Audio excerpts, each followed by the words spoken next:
आपका password reset होने के बाद में एचओडी लॉगिन से आपको जो यूज़र नेम और पासवर्ड मिला था उससे आपने क्या किया, पासवर्ड को रीसेट कर लिया। अब रीसेट करने के बाद में आपने दोबारा से वहीं पर आना है और एग्जामिनर लॉगिन पे आपको यूज़र नेम डालना है और फिर यहाँ पर आपने जो अपडेट किया हुआ है पासवर्ड वो पासवर्ड डालना है।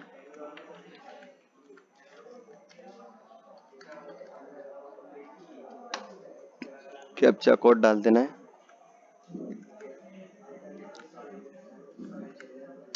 उसके बाद में फिर एक ओटीपी आएगा आपके मोबाइल नंबर पे दोबारा से।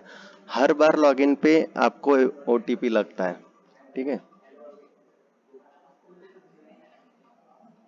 ये वाला है 380291 और फिर ये लॉगिन करना है। तो लॉगिन होने के बाद में आपका इस तरीके से एक पेज ओपन होता है, ठीक है। इसमें ये लॉगिन एक्टिविटी है पहला, उसमें चेंज पासवर्ड मैसेज सिस्टम। अगर आपको खुद का पासवर्ड बाद में कभी कुछ भी चेंज करने की जरूरत पड़ी तो आप यहाँ से कर सकते हो, लेकिन आपने जो पासवर्ड रिसेट किया था आपने उसको याद रखना है हमेशा। इसमें आपने ज़्यादा कुछ करने की ज़रूरत नहीं है आपको। उसके बाद में यहाँ पर एक होता है ऑटोमेटेड ई मार्कशीट। तो यहाँ पर सबसे पहला वाला लिंक है फिल और अपडेट ई मार्कशीट लिंक, यहाँ पर आपने क्लिक करना है। यहाँ पर आप क्लिक करेंगे तो आपको यहाँ पर जितनी भी मार्कशीट्स आपके एचओडी ने अलॉट की हुई है वो आपको यहाँ पर नजर आ जाएंगी, ठीक है। इस तरीके से जो ब्लू वाला अगर सिंबल आपको दिख रहा है जहाँ पर हैंड मार्क अगर हो रहा है किसी मार्कशीट के ऊपर, तो इसका मतलब उस मार्कशीट पे आप, वो मार्कशीट आपकी इंटरनल है, आप उसको डायरेक्टली फिलअप कर सकते हो आपके हिसाब से। इस तरीके से ये मार्कशीट ओपन हो जाएगी। और जिस मार्कशीट पे ये ब्लैंक दिख रहा है आपका हैंड मार्क नहीं आ रहा है, तो वो वाली मार्कशीट्स आपके एक्सटर्नल मार्कशीट होंगे। देखो ये वाला मार्कशीट PRPA है, मतलब ये प्रोग्रेसिव असेसमेंट वाला है। इंटरनल जो मार्क्स देते हैं हम वो वाली है। और ये वाली है बेसिक सर्वेइंग की, ये वाली PREAC है, मतलब एंड सेमेस्टर एग्जामिनेशन जो एक्सटर्नल है। देखो यहाँ पर भी लिखा हुआ है इंटरनल और एक्सटर्नल। तो यहाँ पर पहले आपको क्लिक करना पड़ेगा। अगर मान लीजिए आपको एक्सटर्नल मार्कशीट फिलअप करनी है तो पहले आपको यहाँ से क्लिक करना पड़ेगा और यहाँ पर जो कोई भी आपके एग्जामिनर है जो एक्सटर्नली आपके आए हुए हैं उनका आधार कार्ड यहाँ पर आपको एंटर करना पड़ेगा। जो भी आधार कार्ड नंबर है, मान लीजिए ये एक एग्जाम्पल के लिए रोड़े अभिजीत बाला साहब, ये आपके एक्सटर्नल एग्जामिनर हैं। यहाँ पर आपने उनका आधार नंबर डाला, इस तरीके से आया था और फिर आपने उसको सर्च कर देना है। आपने उनको सर्च करना है, फिर यहाँ पर इंस्टीट्यूट कोड पूछेगा उनका, जो एक्सटर्नल है उनका इंस्टीट्यूट कोड आपने यहाँ से सिलेक्ट कर लेना है। मान लीजिए ये इंस्टीट्यूट कोड है और ये सिलेक्ट कोर्स करना है अपना, जो सिलेक्ट कोड सिविल इंजीनियरिंग अगर कोड है तो सिविल इंजीनियरिंग सिलेक्ट करना है, ठीक है। इस तरीके से सिलेक्ट करने के बाद में आपने सबमिट कर देना। मैं इसको अभी सबमिट नहीं कर रहा हूँ क्योंकि यहाँ पर मैंने रेंडम डेटा लिया हुआ है, ठीक है। मैं अभी इसको फिलहाल गो बैक कर देता हूँ। तो इस तरीके से जब आप ये जो भी एक्सटर्नल मार्कशीट्स हैं वहां पर आप एक्सटर्नल को ऐड कर दोगे तो सबमिट अगर आप कर दोगे तो यहाँ पर जैसे ये वाला मार्कशीट ब्लू है, ये वाला भी मार्कशीट आपका ब्लू हो जाएगा। मतलब आप उसके ऊपर क्लिक करोगे तो वो जैसे ये वाली मार्कशीट ओपन हो रही है वो वाली मार्कशीट भी आपकी ओपन हो जाएगी। अब मान लीजिए मार्कशीट ओपन हो गई तो यहाँ पर देखो इंपॉर्टेंट इंस्ट्रक्शंस गिवन है ऊपर। यहाँ पर कोड दिए हुए हैं कुछ कोड्स। अगर कोई कैंडिडेट अब्सेंट है तो अब्सेंट के लिए यहाँ पर आपको टाइपिंग अलाउड नहीं है, आप यहाँ पर अब्सेंट मार्क नहीं कर सकते, लिख नहीं सकते। तो आपको अब्सेंट के लिए कोड टाइप करना पड़ेगा 401। जैसे मान लीजिए आपका टोटल स्टूडेंट्स में से मान लीजिए ये 85 नंबर का जो सीट नंबर था, जो भी कैंडिडेट होगा ये अब्सेंट था, तो आपको यहाँ पर उसको अब्सेंट मार्क करना है, तो उसके लिए आप यहाँ पर कोड 401 टाइप कर दोगे, ठीक है। इस तरीके से करना रहेगा। और अगर कोई कैंडिडेट डिटेन रहता है, कोई स्टूडेंट डिटेन रहता है ना, तो उसका जो कोड है ये फोर डिस अलाउड में आता है। डिस अलाउड मतलब 402।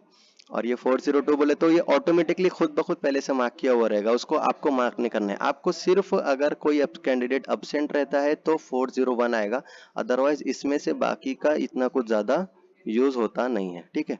आप डायरेक्टली क्या करेंगे, जो भी मार्क्स हैं यहाँ पर फिलअप करने लगेंगे। दूसरी एक बात और है कि यहाँ पर आपने चेक कर लेना है कभी भी सब्जेक्ट कौन सा है, हम कौन से सब्जेक्ट की बात कर रहे हैं, हेड क्या है उसका, PRPA शीट नंबर उसका क्या है, और मैक्सिमम मार्क्स कितने हैं, मिनिमम मार्क्स कितने हैं, ठीक है।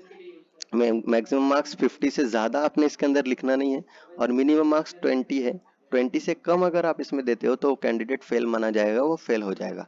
तो ये चीज़ें आपने ध्यान रखनी है। और जो कोई भी मार्क्स हैं यहाँ पर आपने उसको फिलअप करनी है। मान लीजिए ये 74 है, 272374 नंबर का जो कैंडिडेट है उसको हमने 45 मार्क्स दिए, जस्ट फॉर एग्जांपल। ठीक है, उसके बाद में आपने टैब दबाना है, एंटर नहीं दबाना है। एंटर दबाओगे ना तो डायरेक्ट सबमिट पे आ जाता है। एंटर दबाने टैब दबाने से वो नेक्स्ट कैंडिडेट के ऊपर आएगा। फिर दूसरा जो भी मार्क्स होगी, इसकी 40 है मान लीजिए, इसका कुछ तो अभी 30 है, इसका कुछ तो अभी 25 है। जो भी मार्क्स आपको देना है, सारे मार्क्स आपने इसको फिलअप कर लेनी है और फिर लास्ट में इसको सबमिट के ऊपर क्लिक करना है। ठीक है, मैं अभी ये फिलअप नहीं करता हूँ। और ये फिलअप होने के बाद में ये जब कंप्लीट हो जाएगा तो उसके बाद में ये वाला जो थर्ड नंबर वाला जो टैब है, लिंक है, ई मार्कशीट चेक प्रिंट, इस पे क्लिक करना है। ठीक है, इस पे क्लिक करेंगे तो अभी यहाँ पर नो रिकॉर्ड फाउंड्स दिखा रहा है। लेकिन अगर हमने वो वाली मार्कशीट को सबमिट किया रहता था, पूरे मार्क्स कैंडिडेट्स के मार्क्स फिलअप करने के बाद में अगर उसको हम सबमिट करते थे तो यहाँ पर वही शीट जनरेट हो चुकी हुई रहती थी। ठीक है, जिस तरीके से यहाँ पर ये एक लिस्ट, एक टेबल जनरेट हो रहा है ना, तो सेम वैसे ही यहाँ पर ई मार्कशीट चेक प्रिंट वाली टैब में भी एक टेबल जनरेट होता था। और जो भी मार्कशीट हम यहाँ पर फिल वाले में जो भी हम कंप्लीट कर देंगे वो इसके अंदर भी ऐड होते चली जाएंगी। जैसे मान लीजिए ये वाले फिल एंड अपडेट मार्कशीट के अंदर हमारे 10 मार्कशीट्स हैं, तो इसमें से अगर 2 मार्कशीट हमने फिलअप कर दी ना, तो ई मार्कशीट के अंदर हमारे यहाँ पर 2 मार्कशीट हमें विजिबल होने लग जाएंगे। और जैसे हम यहाँ पर ये क्लिक करने के बाद में ये एक पेज ओपन हो रहा है मार्कशीट का, तो वैसे ही हम ये ई मार्कशीट चेक प्रिंट के अंदर जो भी मार्कशीट के ऊपर हम यहाँ क्लिक करेंगे तो वैसे ही वो मार्कशीट ओपन होगी। और फिर हम क्या करेंगे, उसके ऊपर वो जो मार्क्स हमने भरे थे उसको चेक कर लेना है, उसको वेरीफाई कर लेना है, एक रफ प्रिंट ले लेना है और उसको वेरीफाई कर लेना है। मान लीजिए कि हमने जो भी मार्क्स भरे थे वो सारे के सारे हमें चेक प्रिंट के अंदर करेक्ट नजर आ रहे हैं। अब हम उस मार्कशीट को क्या करना चाह रहे हैं, कंफर्म करना चाह रहे हैं। तो कंफर्म करने के लिए यहाँ पर कंफर्म मार्कशीट का टैब है। ठीक है, कंफर्म मार्कशीट के टैब के अंदर यहाँ पर वही मार्कशीट हमें दिखाई देगी। ठीक है, उसके ऊपर हम क्लिक करेंगे तो दोबारा से वैसे ही एक पेज ओपन होगा और वहां पर आपको एक पासवर्ड पूछेगा। आप जैसे ही कंट्रोल पी पे ऊपर क्लिक करेंगे, सबमिट वगैरह का कुछ ऑप्शन रहेगा। सबमिट वगैरह करने के बाद में वहां पर फिर आप जब कंट्रोल पी करोगे प्रिंट के लिए, नहीं, कंफर्म मार्कशीट में आपको कंफर्म करने का ऑप्शन रहेगा। फिर कंफर्म मार्कशीट पे आप कंफर्म कर दोगे, सबमिट कर दोगे, तो फिर प्रिंट लेना है। तो प्रिंट लेने के लिए आपके लिए नया टैब है, एग्जामिनर मार्कशीट प्रिंट। आपको यहाँ पर क्लिक करना पड़ेगा तो वो यहाँ पर शीट अवेलेबल हो जाएगी यहाँ के टेबल में। फिर यहाँ पर आप जब उसको क्लिक करेंगे तो प्रिंट के लिए आपको वो पासवर्ड मांगेगा। बगैर पासवर्ड के यहाँ पर प्रिंट होने वाली नहीं है। तो यहाँ पर आप कौन सा पासवर्ड डालोगे, जो ओरिजिनल एचओडी की तरफ से आपको पासवर्ड मिला हुआ है वो पासवर्ड आप डालोगे। उसके बाद में ही फिर वो मार्कशीट प्रिंट होती है। ठीक है, तो इस तरीके से ये पूरा का पूरा हमारा प्रोसेस होता है। तो सबसे पहले अगर सबसे स्टेप बाय स्टेप ऐसे रहेगा कि सबसे पहले आपको fill and update examiner marksheet, इसके अंदर आपने पहले मार्कशीट में डिटेल्स भरना है। उसके बाद में फिर चेक प्रिंट लेना है, मार्क्स को वेरीफाई करना है। मार्क्स वेरीफाई हो गए, फिर कंफर्म मार्कशीट में आना है, उस मार्कशीट को कंफर्म कर देना है।